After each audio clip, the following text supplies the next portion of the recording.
Welcome, everyone. My name is Sebastian. I'm working at ThinkCell in Berlin, and today I'd like to talk about the lessons we have learned while we ported quite a large software project from Windows to macOS, and now in small parts to the web. And a few weeks ago, I've been on the CPPcast, the podcast, and afterwards somebody commented on the podcast on Twitter and said, "Ooh, this sounded like somebody porting a software for the first time to another operating system." And this is exactly what happened. And this is exactly what this is. So I try to distill some things we've learned over the last few years that we have been doing this. And I'm very open for suggestion and for discussion, and I'm looking forward to your questions. And if I can learn something from this talk, from your questions, then the better. Okay. So what is the problem that we had to solve? We had been doing 12 years of software development for Windows only. And at that time, we had written about 1 million lines of C++ code. And you can imagine we had used the Windows API throughout our entire code base, and a lot of Windows data types and Windows API functions were scattered everywhere. So there was a lot of cleanup that we had to do. Our product is an add-in which is dynamically loaded in PowerPoint and Excel. And that has one important implication. It means that we are not in control of the main application. And unlike developers working on embedded or maybe server applications, of course, we're not in control of the computer itself either. And the most important implications are that we have limited control, and we have to be very flexible in some regards. For example, we have to be very flexible regarding our rendering architecture. We have to render into anything that the main application would give us. That could be NS views or core animation layers on macOS, or H windows and DirectX textures on Windows.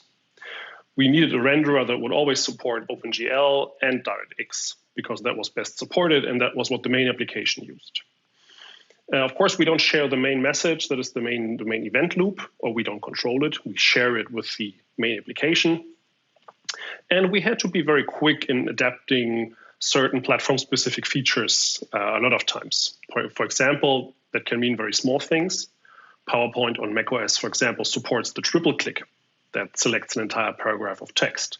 And now we want to minimize the friction for the user between using PowerPoint and using PowerPoint with our add-in. So we wanted to support the same feature as well in our part of the application. And it could mean big features. Office on macOS is sandboxed, for example. And that meant that our application would run sandboxed as well. We had no choice in that matter. And when we started porting our software to macOS, of course, we were looking for a toolkit that would just hide all the platform specifics and give us some cross-platform interface that would just magically behave identically on all the platforms. And my talk is largely about why this is very difficult, and why this does not exist in the way I just put it, and why this cannot exist. In my talk, I will go over a couple of challenges that we faced while we ported our software, and I will talk about the solutions we have found. We've made quite a few of those solutions public on GitHub, and I will show that. And I will also talk about a few tools that we have built and made public. So the first challenge is, how do you find the right level of abstraction in your code base? So where do you put the cross-platform interface in your application that hides the platform-specific code? Let's look at a simple example. How many ways are there to rename a file just on the 2 platforms that we support? So there are actually quite a few. There is on Windows movefilex. There is on macOS 2 extensions to the POSIX standard, rename XMP and copy file. The AppKit Objective-C framework has its own implementation, and as file manager replace item at URL, etc. And then there are the more cross-platform functions. There's the POSIX rename, there's the Q file rename, there's boost file system rename, there's std file system rename. So off the top of your head, who would know which of these functions would override the target file if it already existed? Which of these functions would return an error if the target file already existed, or would let you specify that you want an error in that case? Which of these functions can move the file atomically if source and target location are on the same volume? which of these will fall back to copying if that is not the case? To make matters even more interesting, what happens with your access control lists on platforms that support that? Are they copied from the source location to the target location? Is the default access control list at the target location reapplied somehow? What happens? So these are a lot of questions, a lot of valid questions on the operating systems I'm talking about. And maybe not coincidentally, the cross-platform functions, they don't really give an answer to almost any of those questions. That shows that it's very hard to get identical and useful semantics on such a low-level function like rename on different platforms, because the platforms that you're supporting, they support very different features, and now you have to put it all in one thing here in one rename function. Luckily for us, I would argue in my talk that we don't really need a cross-platform file rename function. This is the entirely wrong level of abstraction. We need functions on a higher level. We need functions maybe to create a user-specific settings file for your application, or a function that would create a temporary file that will be automatically deleted, but which can be opened by another application in the meantime. Or maybe we want a function that can download a file from an URL to a local cache location in a thread-safe way, so no other process can ever see a partially written cache file, for example. Or maybe a function to create a document in a user-specified location that would involve opening the system-specific say file dialog, creating a sandbox exception, etc. So I think we want to have functions that have very strong semantics, and we can implement them then in different ways, but with identical semantics on the operating systems we support.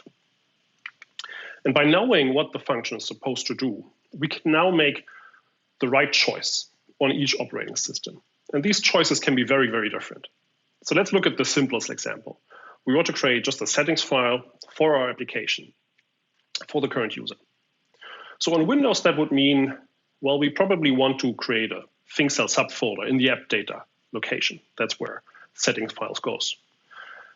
That already implies a choice that we've made on Windows, because it means that this settings file will be roaming, as it is called on Windows. That means the settings file will be stored on a server if the user has a server user profile, and it will be copied to each machine the user logs onto. That's a good choice. That's what your settings file should probably do. On Windows, there's another complication. On Windows, processes can run under different integrity levels. That means under different privilege levels. So that could mean that a process is started once and with a high integrity level, and it stores a settings file, and then it is started again with a lower integrity level for some reason, and now it cannot read the settings you've just written. So to avoid that, on Windows, we might say we want to encode the integrity level in the folder name, for example. So that's a very Windows-specific thing. On macOS, there are different choices. There's, again, a default location where setting goes. Application support ThinkCell. But it could also be that our application is sandboxed, and that it should have shared settings with other applications that are also written by us. And these applications are all part of the same sandbox. And then there is a special folder just for that use case, a folder for a group of application with a specific application group identifier that have shared access in a sandbox. Okay, that's a macOS specific thing. And then there are a couple of things we can just deduce because we know what the function is supposed to do. So we want to say maybe we always want to obtain an exclusive lock while we're writing to the settings file. And we can also say we always want to inherit the access control list from the parent location, from the parent folder, because we know the parent folder is a system folder that presumably has the correct access control list set. Okay, well, we can do that because the function has strong semantics. We know what it's supposed to do. Now, a more difficult case maybe is to create a temporary file that can be automatically deleted, but which can be opened by another application. So on Windows, that is pretty straightforward. We can create a file in the system-wide temporary file folder. Then we specify some Windows-specific things, security attributes. We want to make the file maybe non-executable, accessible by the current user, etc. And then there's this magic flag on Windows, file flag delete on close, which says exactly what we wanted to say. It says, Windows, please delete this file when all handles to the file are closed. So that's pretty much the description of the semantics of this function. In the meantime, until this file is deleted, everybody who has access to the file path can open it. Now, implementing the same semantics on macOS is more complicated, but doable. Again, we open a file. Now it's in this group container for our application group, because we assume it should be opened by other applications. Again, the file is only readable and writable by the user. And now there are some macOS specific things that we have to do. We have to handle the interrupt, so the open can be interrupted by a signal. We have to try again. And we have to implement some cleanup mechanism. So maybe we want to implement reference counting on those temporary files in shared memory, maybe. Maybe we do something lazy and say, okay, we just delete the temporary files after some time when they haven't been accessed in a while, things like that. But there has to be some solution that cleans up after us. That's the contract of the function. And due to the way I post this example, the file should be opened by other applications. We can't do the usual POSIX temporary file trick that is to open and create the file and delete it right away, because then it cannot be opened by other applications. So I think, and that's something we try to achieve when we ported our software, that you need to develop cross-platform programming interfaces with very well-defined and very strong semantics. So they are meaningful on different platforms. If you write an interface that has very weak semantics, you introduce subtle errors because you cannot make this deduction that I've just made. What does this mean on my platform that I'm currently programming on? How do I have to implement this function? And the big warning sign as a developer is that you suddenly start looking into implementations of a function and find out, like, what does this really do? Like, Windows asks me about security descriptors, about access control lists, but the function does not say what it should do. So you start looking at implementations to find out what really goes on, and that's a bad sign. And when you try to introduce such a cross-platform abstraction in your own code base, there are essentially two mistakes that you can make. You can introduce them at a too high abstraction level, and then you would miss the chance to unify some code that actually would have been identical on all platforms. Like, in my experience, that's something we programmers rarely do because, well, we are very allergic to identical code and we are very lazy. We do the opposite mistake quite often. We introduce a cross-platform interface that is at a too low abstraction level. And that means that you have forced an identical interface often on very different things.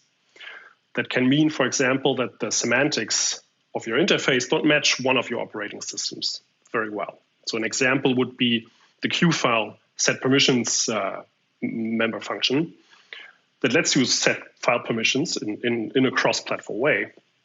But if you're not familiar with that, what it does is it implements the POSIX file permission model on Windows. So the set permissions function in Qt lets you specify the readable, writable, executable bits for user group and other, I suppose. And so that's something that you can implement on Windows, certainly, but it's not what Windows does. The Windows security model is much more complicated, and you've lost that lost in translation, so to speak. Or the alternative problem is that you've lost all the expressiveness of your native function. That's what we have seen with Rename, where the cross-platform versions were so underpowered, they were close to useless, I would say. Okay. So that was the first part. I would like to answer questions in between. So if you have any questions regarding the first part, if you have any disagreement, you can answer that. You can ask them here in Zoom in this Q&A panel, and I can see your questions and answer them right away. So don't hesitate. I have that open. You can type questions all the time, or disagreements, whatever you like. Okay. If there's no question, I will just continue and wait for your questions later. So a second problem that can happen is that you're interacting with your operating system and they give you objects. There is one question. Do you have to write some or a lot of Objective-C? Yeah, some, very little actually. So we try to avoid that because first of all, we are C++ programmers and that's what we are good at. And Objective-C is a very peculiar language, and we try to keep the platform-specific code to a minimum. So we have written a cross-platform UI toolkit for ourselves that uses some of the layout technology that we've developed for our product, but uses it to lay out our UI dialogues, etc. And that has, of course, some backend implementation that maps to Objective-C and that creates dialogues in Objective-C. But that interface is very slim. Objective-C also has a very peculiar memory management architecture. So it is reference counted. Objects are reference counted. But you had to do manual reference counting. There were a lot of retain and release calls. Then they've replaced that with automatic reference counting. But automatic reference counting does not translate well if you're sometimes taking an Objective-C pointer, putting it in C++, and then later giving it back to Objective-C. I don't think the compiler is good enough to introduce manual reference counting. So we've introduced smart pointers. So we have Objective-C smart pointers, and we use them in C++ code and then have a very thin wrapper that is a C function that then does the C++ code. So all this to say is that we have a few files of C++ in those million lines of C++ code, or a few files of Objective-C. Okay, so the second point is that sometimes you're getting objects from the operating system that have similar semantics, but they might have very different lifetimes, and that can give you a lot of trouble. Sorry, my clicker. In our product, we're using shared memory a lot. We're using shared memory to implement inter-process communication, again, also in a cross-platform way. I said initially that our product is an add-in to PowerPoint and Excel. And these two already have to communicate with each other some way. But that's only half the story. Our product is by now quite a bit larger. So there is a Google Chrome extension that lets you import charts and data from this tableau.com data tool. There are processes doing OAuth authentication. So you can include images from Getty, for example. There is in the bottom right, there's a chart scanner that uses image and text recognition techniques to scan a chart that you might only have as an image, for example, in some PDF that you found on the web. And you want to take that chart and put it into your presentation, or you just want to read out the data from that chart. And our tool can do that for you. And it reads labels, it reads axis labels, and evaluates the height of different bars, for example, to get the data out. And last but not least, there's also a command line tool that lets you batch create reports. So let's say you have a presentation that is a template that's your monthly revenue report or whatever. And you can download new data from the web, put it in some JSON text file, and then our command line tool can process the template presentation, put in the new data in the charts. Our charts are very smart and they update automatically and they render all their features automatically. So everything looks good despite the changed data. And then you can save the presentation. So all these processes have to communicate with each other in some way. And we use shared memory inter-process communication for that. And we use Boost Inter-Process because it does offer a common API for shared memory on Windows and POSIX systems. And Boost Inter-Process has a few objects that are important if you want to use shared memory. So most importantly, there's the managed shared memory object, which is a named memory object that you can map into different processes. And then there's sometimes you might want to store a complicated object in shared memory, let's say a vector that internally is represented with 3 pointers. But you can't store an actual raw pointer in shared memory because that shared memory will be mapped at different addresses in different processes. So that's what Boost Inter-Process offset pointer is for. It uses a clever trick, stores the offset to its own this pointer, and so can represent pointers in shared memory, even though they are technically at different addresses. And last but not least, you need a mutex object, again, that you can look up by name in different processes. So, and then the simplest example looks very simple. So let's say I have a server process, and that server process creates a shared memory segment. And I call this managed shared memory constructor. And I give it a name. I give that shared memory object a name. That name should be very specific to your build version, to your host, maybe to your security identifier, because that shared memory object could live in a global namespace. And then you give the size of the object, of course. And then you can construct objects in that shared memory segment. And here I have a child process that essentially does the same. It looks up this shared memory object by name and then finds the object I've just created. So, okay, cool. That's pretty straightforward. Now, let's say I have these two examples and I run those processes, I terminate them. And now I start the server process again. So what happens? Surprisingly, I will get an error here. I would get an error that says this shared memory object already exists. And that's kind of surprising. I mean, I've just terminated those processes, run them again, and this shared memory object has been lingering around. And that's very surprising if you're coming from Windows like we did, because it means that boost into process here does not use the Windows shared memory implementation. That would look like this. So on Windows, you can create an anonymous file mapping. That is, you create a file mapping with a given size and a given name, but you don't specify the file you want to map. Instead, it will create a file mapping that is backed by the page file. And like we've seen before with the temporary files, this essentially creates a reference counted kernel object. So if all the processes that had this file mapping open have terminated, this file mapping is freed, the resource is cleared for you. If you try to do that again, you get a clean memory segment. That's cool. And that's a good guarantee. That's a feature you want. You always start in the same state again. This is not a feature that is supported on POSIX, unfortunately. And this has created quite a few problems over the years. I've Googled when I encountered this problem, I Googled, does anybody have solved this problem? And you just find a lot of people having the same problem. Lingering objects, how do I clean this up? And that's kind of unsatisfying.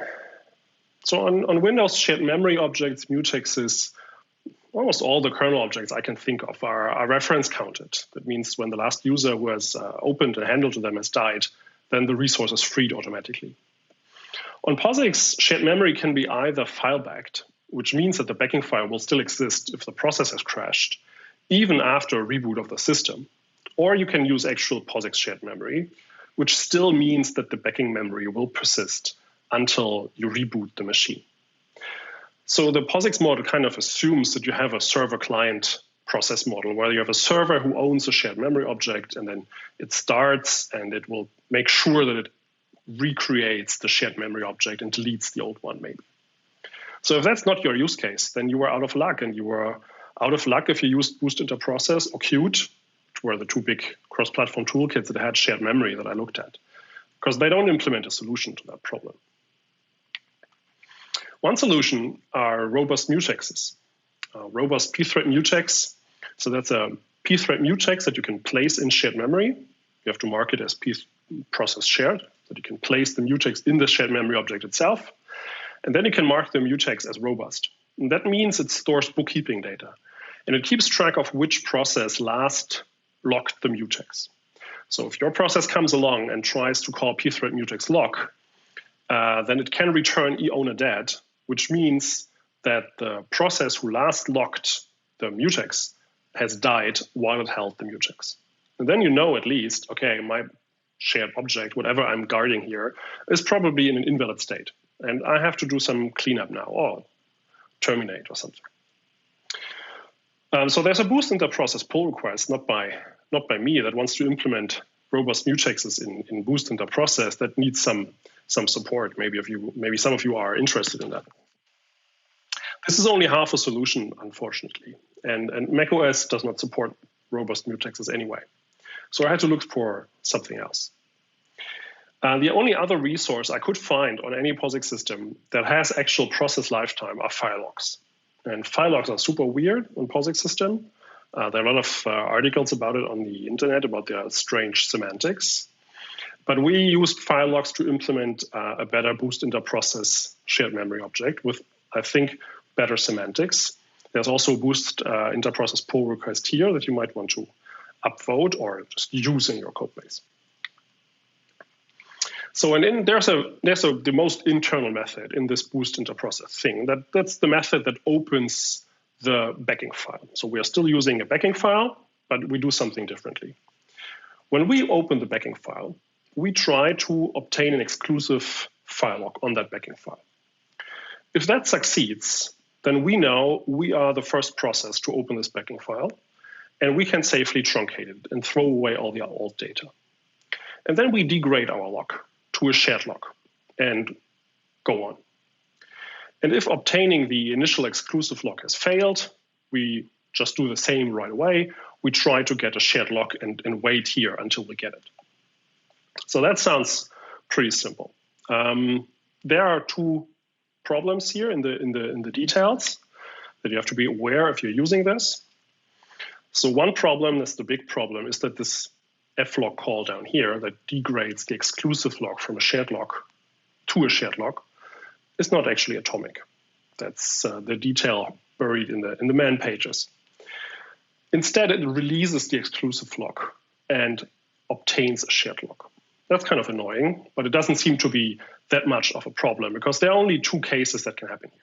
While we have the exclusive lock released, another process could come along up here and open the file and get another exclusive lock. That's not intended, but the only thing that happens is that the second process will truncate the file again, and then both will continue with a shared lock down here. So nothing bad can happen. The other case is even more benign, that this open call succeeds when it is waiting before we go on with a shared lock down here. And that doesn't matter either. And then there are a couple of details. If you have, for example, your home directory mounted from a server with NFS, there are a couple of problems with file locks on NFS shares that you have to be aware of if you're the administrator. But I think the solution is that you need to mount your network file system with local locks enabled. That means the locks we're taking here won't be visible on other machines. But that's not so relevant here either. So here, my initial point that we're trying to achieve strong identical semantics in our cross-platform code base. That means we want to have strong guarantees as well. We want to have strong operating system guarantees because these help us tremendously. And it is not worth it to sacrifice operating system guarantees, even if they just hold on one operating system, to gain an identical API. That's what Boost Interprocess did here. Again, they re-implemented the simpler POSIX model on Windows because that was easy. But that's, in our opinion, not so useful. And we try to go the other way, implement the more powerful semantics on macOS. That has worked quite well in the last few years. And that just shows that even if you have cross-platform helpers, cross-platform toolkits, sometimes there's still hard work for you to do that you have to program, unfortunately. Is there any question regarding this? Otherwise, I'll just go on and yeah. What sort of test setup do you have that finds unexpected behavior on non-Windows or non-Windows operating systems, maybe? Particularly if the failures might be rare. Detailed unit tests for specific functionality or larger workflow tests. Yeah, that's. I'll come to our error reporting in the end. That's hard, of course. So it sounds like you are asking if we have a big test farm that would do enough tests to get rare operating system problems. And there the answer would be no. We are also a pretty small company. But that should be, it sounds like a good idea.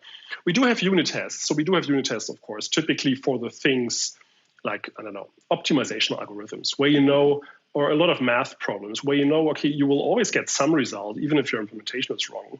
You will never find out just because something will go wrong. The optimization algorithm will always calculate something, even if the implementation is wrong. So that's a strong case where you need unit tests to make sure, does this actually compute what I wanted to compute? But we do not have those big operating system environment tests. We do have quite a lot of users. So by now it's like 800,000. So I think we have seen quite a lot of rare, maybe let's say race conditions where you look at the code and you think, okay, this has a 1 in a million chance of happening. And as the saying goes, 1 in a million is always next Tuesday. And I will come, you see here on point 5, the way we do error reporting. I will tell you more about how we get that information from the user. So how do we know that something goes wrong on the user's side, even if it happens rarely or just on some operating systems, etc. So I think I'll come back to your question a bit. Another problem that you have, and this will be a pretty short section, is that sometimes you are interacting with your operating system and it kind of does the same thing, but in very, very different ways. So, and one such example is your user interface programming on macOS and Windows, for example. Superficially, Windows and macOS do that in a quite similar way. So on Windows, here I've programmed a very simple window with the help of some ATL magic. Windows sends messages to your window procedure. And you can declare here that I'm accepting mouse move messages and button down messages and button double click messages, and I forward them to some implementation. On macOS, that looks similar, but you don't handle the messages directly. You overload a function, and macOS, the frameworks in the background, they receive messages from the operating system much in the same way as on Windows, but they handle them somewhat and then just directly call a method on some object you provide. Sounds pretty similar, at least in spirit, but the semantical differences are pretty huge. So there are the trivial differences. Maybe the coordinate system is different. Windows only supports single or double clicks. On macOS, the click count can be pretty much any integer number if you would just click fast enough.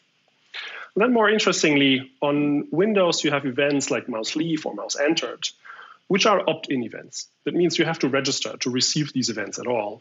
And on macOS, they would come automatically. On Windows, there's also no distinction between a mouse move event and a mouse drag event. Again, that is state that you have to hold, whereas macOS does that for you.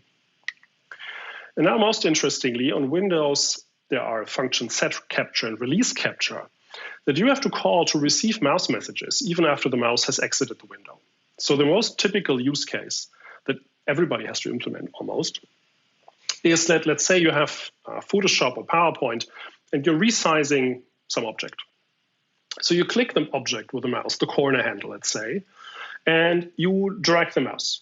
And you drag the mouse until you leave the window. But you're still resizing that object, even if the mouse is outside the window. And in order to receive those mouse events outside the window, you have to call set capture. Otherwise, you won't get them. That's such a typical use case that macOS has implemented that automatically.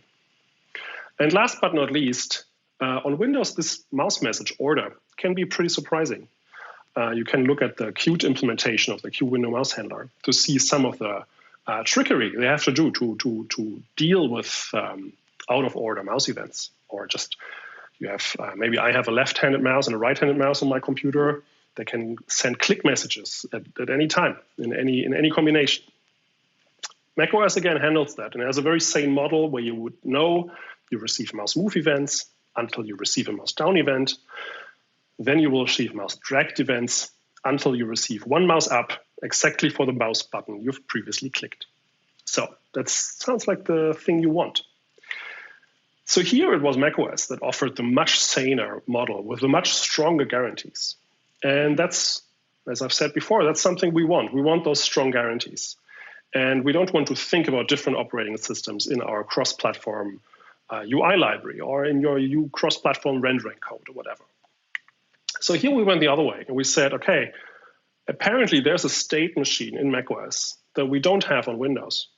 And we need to implement that state machine on Windows. And then the result will be that our user interaction code and our user interface code will behave much in the same way. That's a good thing. So here is a sketch of the state machine, and I'll leave it at that you want to have first the state where you just receive mouse move messages. Maybe you keep track of the window that is currently receiving those messages. You register for the mouse leave events, and then you receive one button down event. And you keep track of which mouse button was clicked. And now you ignore all the other button presses you will get. And you call set capture to receive all the mouse move messages and the button up. And now you wait for two things. You wait for the button up message, exactly for that one mouse button whose click you're processing, or some cancel message that says, okay, a dialog popped up, cancel all interaction. And that's it. And then you just implement that on Windows, and suddenly we end up with a system that is much easier to understand, that offers much fewer states around between your operating systems, that has much stronger invariance. It has the same invariance, maybe even on the two operating systems we support. And that's, again, a good thing. And in my talk here, I keep track a little bit of which operating system kind of offered the better implementation, the better semantics, so the stronger guarantees. And then we always try to take those and implement them on the other operating system, instead of going the other way that a lot of toolkits went. And now I will shift my focus a bit in the talk, and I will talk a bit more about tools that we have built to make cross-platform development easier. And the first one concerns text translation. So in general, text internationalization is more than just translation, but today I'll just focus on translation. So there are three important features that any translation tool has to support. So you want to annotate the translatable text in your code base so you can easily extract it later. These translations, they need context often for the translators, so they know what you're talking about. And last but not least, there are a lot of subtleties in the different languages. For example, I've learned that Russian has a different number of plural forms from English, depending on the number you're talking about. So your translation framework must not make too many assumptions about languages in general. And then the general workflow, if you're dealing with text translation, is always the same. So you have your annotated source code, you extract all the translatable text, then you send that off to the translators, and you get the translation back, usually in this XLIF format that stands for XML Localization Interchange File Format. And then you import that into your project as a resource, and at program runtime, your tool would look up, let's say, the original English text together with your current UI language and return the right text to display. And this is a case where you do not want to support different native mechanisms. That would be pretty horrible. You want the same markup in your entire code base. So you have one single extraction run that should preferably be platform independent because, well, in the end, the set of texts is just the set of text for all your platforms. So you send it to the translators only once, etc. And at runtime, you also want to have a uniform access mechanisms for those translations. Now, you don't want a case where you get, in some locations, maybe a reference counted string in Objective-C, and in other locations, you get a heap allocated std basic string. That would be quite the mess you're in, actually. So, and Boost Locale does all that. Boost Locale is a pretty recent addition, and it didn't exist when we started translating our software, but it just does all the things I've just talked about. There's a translate function that serves as the markup. That translate function can take a translation context. Here in the second example, I want to translate open as in opening a file to German. And last but not least, it supports, for example, different plural forms in different languages. And then in the background, this translate function does a runtime lookup over all the translatable texts in your code base. But this is 2021 now. We have to check the calendar. 2021. This is we don't have to do runtime lookups like it's 1995. We can do const export string lookups for our translations. And this is what our tool does. And I will quickly go over how we do that. So here, let's say we have two supported languages. We support English and Russian. And then we have a translatable string that is just the array of different text translation. And then again, like Boost Locale, we have a translate function that returns the right choice given our current UI language. So and the magic happens here. We have to look up the right translatable string given the string and the translation context. And if we have that, then we can chain it all together and print cancel as in Windows dialog to the command line. Okay, but how does translookup look when if it doesn't do a runtime string lookup? It looks like this. It does a compile time lookup of the translated string and its translation context using a compile time calculated hash. So here in the first lines, I set up a lookup map, a compile time lookup map. That is the translatable string map, which contains the translatable string. And the lookup keys are the 4 template arguments, the 4 64-bit unsigned integers. And the translookup function calculates the hash over the string that we want to have translated and the translation context. Now, this static murmur hash would return a 128-bit unsigned integer.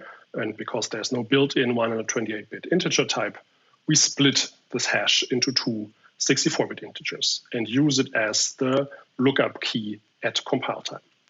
And you can probably imagine our translation tool. What will that output? Well, it processes the xlif file we get back from the translators at compile time.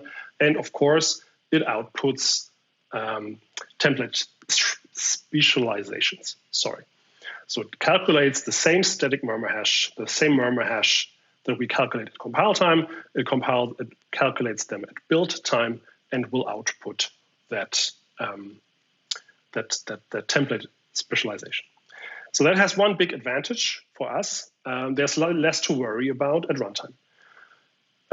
Users mess around with their files all the time. And if I don't have to worry that my translation catalog still exists, that nobody has deleted it, that nobody has changed the format because it didn't like our translation, then that's a lot of things I have to worry about less.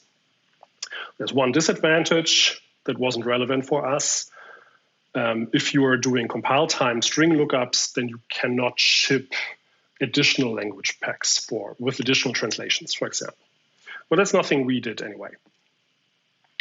So a little reminder, what do const expr functions do? So they're always implicitly declared inline. And most importantly, they must accept and return only literal types. So these can be scalars or references, aggregate types that you can initialize with brace initialization. For example, the std array.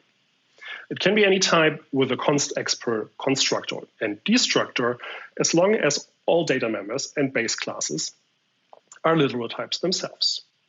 And all arrays of such types are literal types too.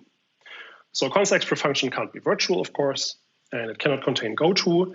And I think as of now, it cannot contain try catch. I think that will change in the future. And very importantly, and that's what makes them so powerful, is that they can contain if statements, switch statements, and all kinds of loop statements and local variable declarations, as long as those variables are initialized and, of course, literal types themselves.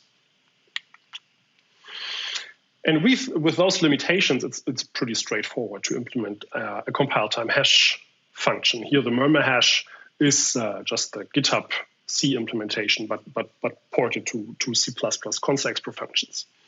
And I'll spare you the details. They are not interesting. But here you see we have a 128-bit integer type declaration. That's a std pair.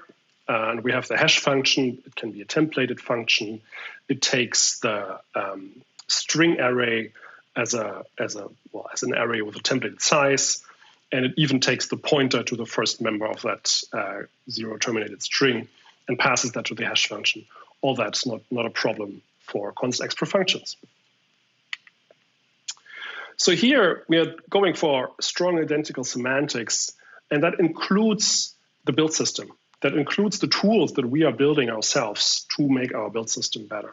These should be cross-platform, and they should work equally well across all platforms. And here, I gave this point to macOS because macOS would have had tools to do all this, but they wouldn't have been cross-platform tools.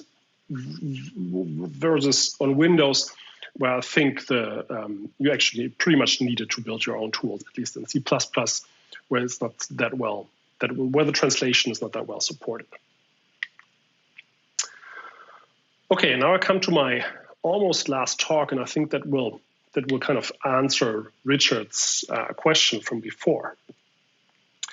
We have a very powerful and I think very special error reporting architecture that we've given whole talks on at other conferences. So we use a lot of asserts in our code base to check pre and post conditions. And we keep those asserts in, even in release builds, even in the builds that we ship.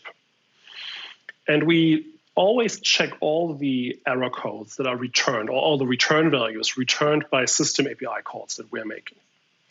And when we're making a system call, we check the return value and distinguish between expected and unexpected behavior.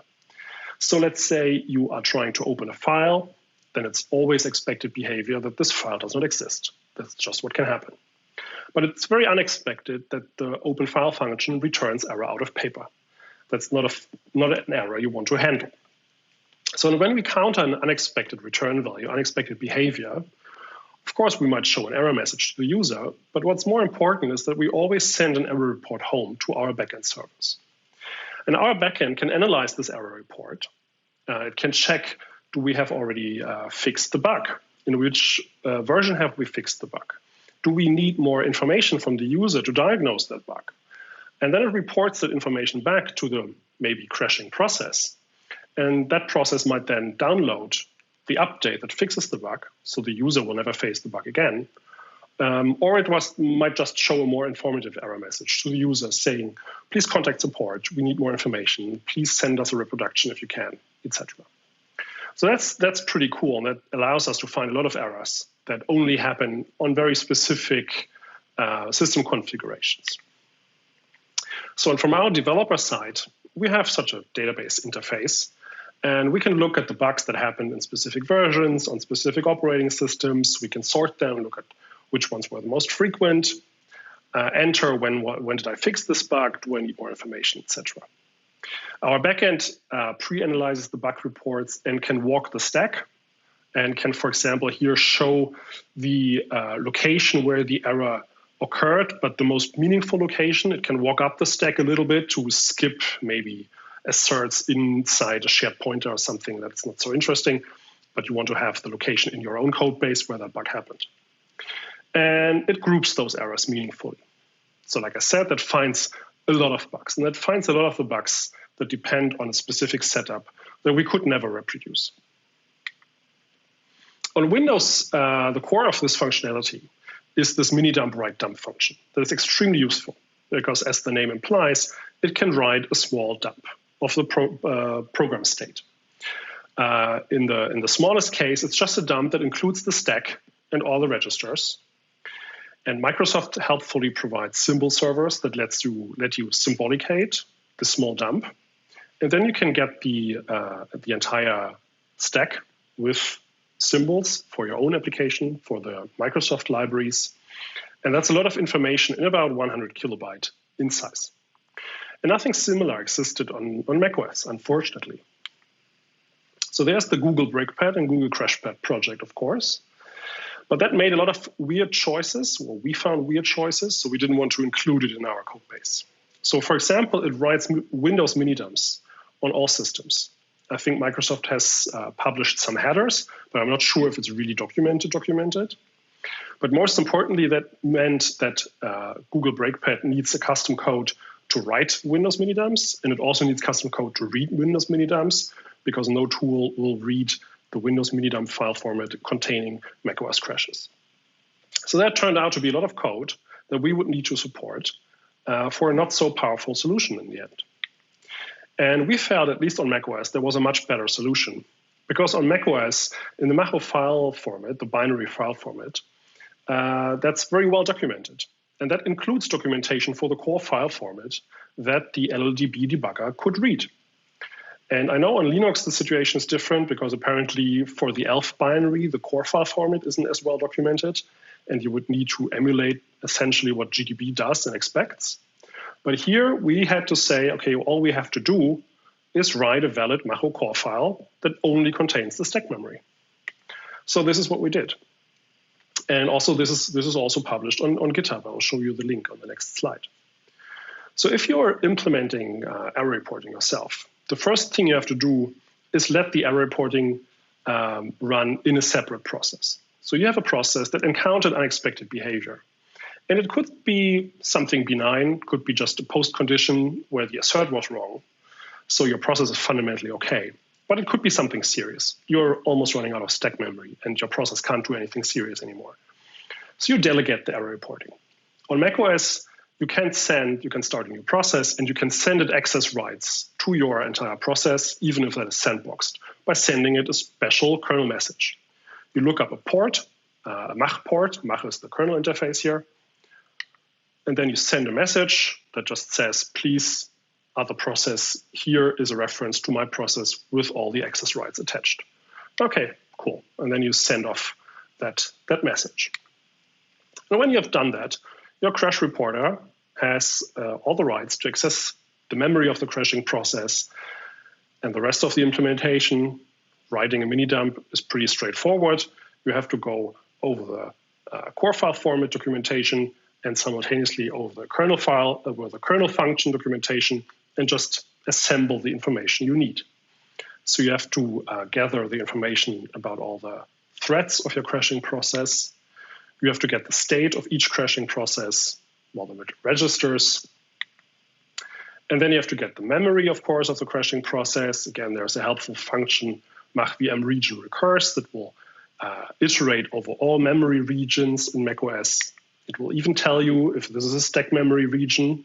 Cool. So we include it because we're interested in stack memory only.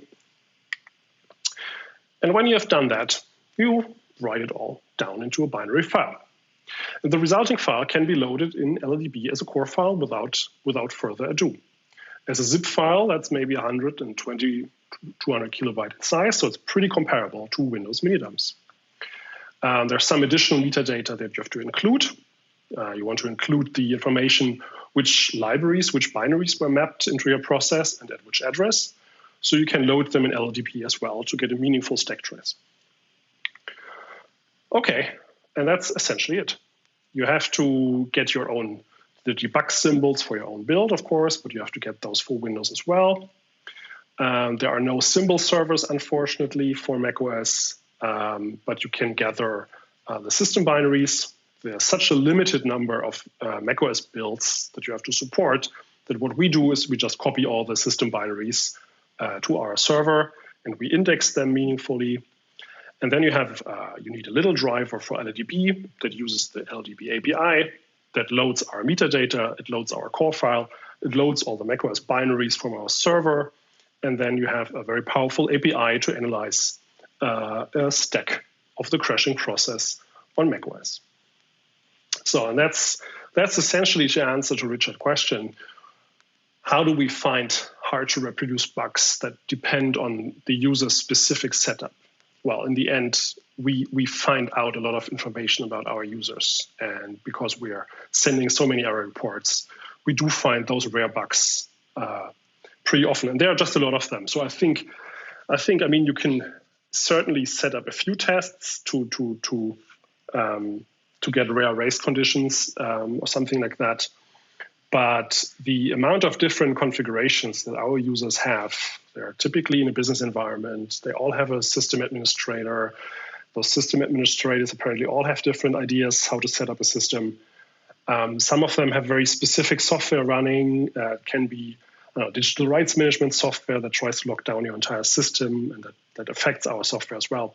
So the amount of bugs that we find also in other people's products is quite large. And I don't think we could reproduce that meaningfully with local tests alone.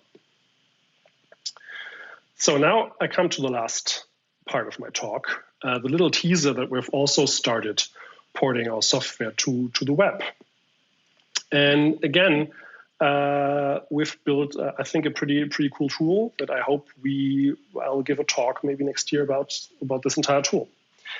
So I said initially that we have a small Chrome extension, and that Chrome extension comes with a little web app that we ship internally, and that lets you import data from the Tableau.com web tool. You might have heard of that. So we were starting to write web apps that we hadn't done before, and we asked ourselves, okay, what language do we want to write this in?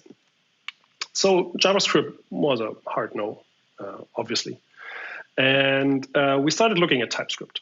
And we developed the first version in TypeScript because TypeScript looked much better. It was type safe, and it also had these awesome type definition libraries for almost any JavaScript library that is in wide use. So when you're interfacing with a random JavaScript library, Tableau.com had one, then you could probably find a TypeScript interface definition for that JavaScript library that gave you type safety, a redescription of that JavaScript library, if you will. But TypeScript had the problem that we couldn't easily share code with our C++ code base. And even if you're just sending a small message from the TypeScript application to your native application, there's some data structure, some enumeration that you would like to share and couldn't. So we looked into emscripten and thought, okay, maybe we can write our web application, maybe even the Chrome extension, in C++. And that looked powerful, of course, that's very tempting. But we had the opposite problem now, that interfacing from emscripten to JavaScript now lost all type safety again. So because that would look like here in the example, that example is a bit constructed. I'm pretty sure emscripten has a better interface for the XML HTTP request. But in general, it would look like this, that you have a lot of type unsafe calls and lookups that you're making with a string, looking up global object by string, looking up a method name by string, and then guessing the number of parameters it takes. So that's not very pretty. So we decided, well, how can we combine the advantages of TypeScript and emscripten? And we said, well, we can build our own compiler. That's what every developer dreams of. And we looked at those type definition libraries because we said, okay, they already define the type-safe interface to the standard JavaScript libraries. Here, that's an excerpt just from the HTML DOM element. But we know we can get type definition libraries for a huge number of JavaScript libraries. And then, interestingly, TypeScript comes with its own compiler. So we don't even have to write a parser for TypeScript type interface definition languages because TypeScript comes with a parser for those things. It comes with a very nice API. So here I'm just reading a program, reading a TypeScript file, and then I'm iterating over all the children of a TypeScript source file. And I can check, okay, this node, that's a function declaration, or it is a variable statement. And then I can ask more questions and say, okay, what's the type of that variable? What's the return type of the function? Which arguments does it take, etc. So it's a parser for type interface definition language files. And then we said, okay, let's combine those two things and build a tool that takes TypeScript interface definition language files and compiles them to C++ interfaces so that we can make type-safe calls to JavaScript from C++ via emscripten. And we just use TypeScript to describe those interfaces. And we've built the tool, and we are already using it internally, and it's almost self-hosting at the moment. That means it's almost able to compile the interface definition for the TypeScript compiler library itself. There are a few TypeScript language, honestly, there are probably quite a lot of TypeScript language features that are still missing, but there are very few very important ones missing. For example, generics or templates, as they're called in C++. But it's still, it's already very usable. And it has originally been the master thesis of a colleague of mine, Yegor Suvorov here at ThinkCell. And I'm absolutely inviting everybody to check it out. And I hope to tell you more about it in some future conference and when I've done more development on it. And using that tool, we can now make type-safe calls to JavaScript from C++. And the previous example I've shown you in TypeScript would now look like this in C++. So this is C++ that would compile via emscripten to WebAssembly. And you've seen here, it's a pretty direct translation. It creates a JavaScript array with a JavaScript string. It calls JavaScript methods. And it iterates for each child over the source file, and then even passes the C++ lambda to JavaScript via some internal magic. And yeah, there's a lot of interesting work to do here on that tool that I'm looking forward to. If anybody is interested in checking that out. And that's the end of my talk. That's the last thing I could show you. And there's just a few conclusions from my talk. So one thing I think I've tried to make clear is that we try to avoid unifying code too early between different operating systems. If it doesn't have the same semantics, then it's perfectly okay to keep it different, to have different platform-specific implementations, different code paths even. If they're not doing the same thing and they're not called at the same time, then don't unify them. But you have to pay attention to object lifetimes on different operating systems a lot of the time. You can use state machines to unify system behavior. You need cross-platform build tools, and last but not least, you can do a lot of cool things with C++ that are a lot of fun a lot of the time. Okay, thank you. That was my talk, and now I think we have a lot of time for questions if you have any. Which build tools? That question always comes. We have our own build tool. So, like I said initially, we only support Windows and Macos for now, and I think for the foreseeable future, because they're the only thing that the only desktop operating systems people are using. And so we always used Visual Studio on Windows because it's a good IDE, it has a good compiler, and we are big fans of using interactive debuggers, especially for complicated software. I know a lot of people use printf debugging, but I don't know how they do that. And on macOS, the situation was similar. That we're using Xcode and nothing else. And both of these have very powerful build systems that I think you have to understand. So Visual Studio uses MS-Build, and it's slightly complicated, but you can include your own build tool. So let's say we have a build tool that processes shader files, or we have a little build tool that maybe compiles our translation files. So that's included in the build steps. And it's pretty easy in MS-Build and in Xcode to say, okay, this is a source file, xlib. It's an xlib source file. Here are the steps that you need to do in your build process to compile that xlib file. Then it outputs CPP files, and then Visual Studio knows it has to compile those CPP files. So we felt always we have to understand how Visual Studio works. We have to understand how Xcode builds things, so we know how do they resolve dependencies, for example. How do we know they are always recompiling files that are out of date? So there was so much that we had to understand, and those two things were so different compiler settings, different settings for everything really, that we thought, okay, all we need really is we need a tool that just goes over our source folder, grabs all the CPP files or files with any other ending, and just puts them into the existing Visual Studio project and the Xcode project.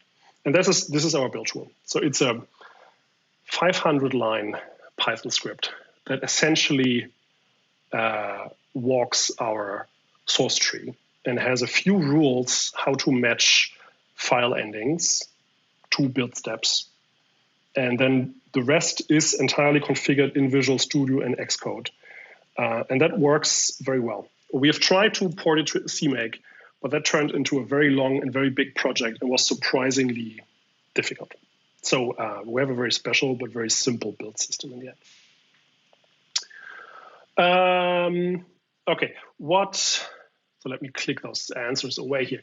Okay, I've answered Richard's question.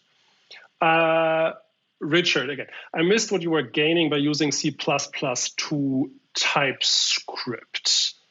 Now, we went from TypeScript to C++. We are using TypeScript.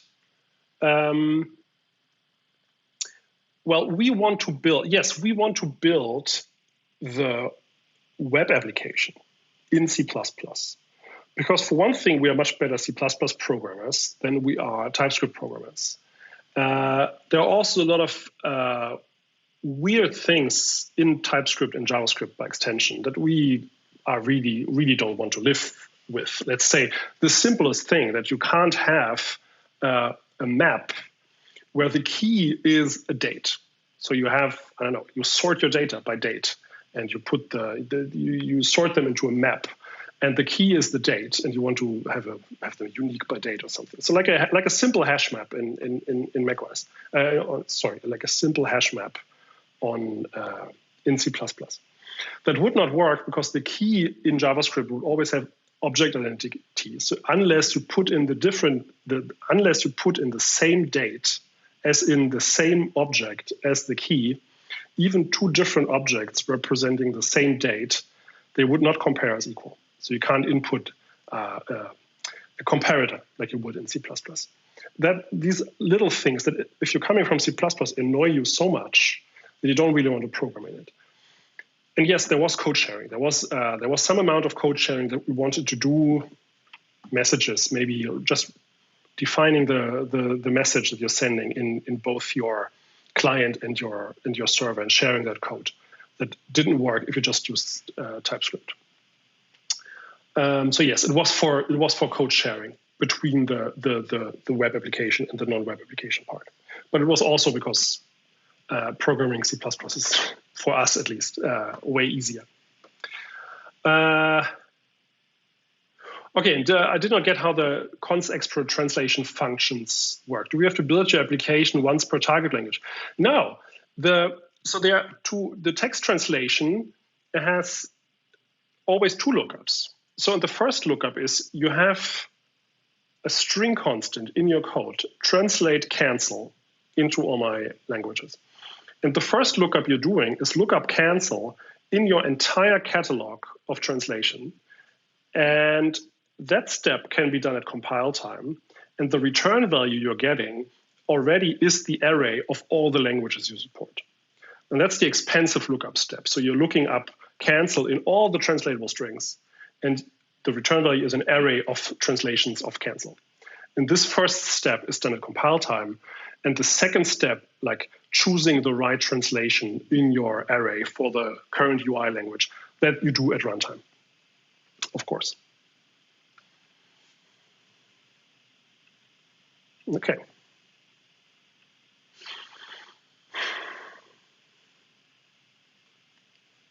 Okay, is there any other question? Now, I've talked about the build systems in the CPP cast as well. And one of the two hosts said he had built a very similar script at some time as well. So if all you have is Xcode and Visual Studio and not 10 different shades of Unix, then that's a very, very easy and a very comfortable solution.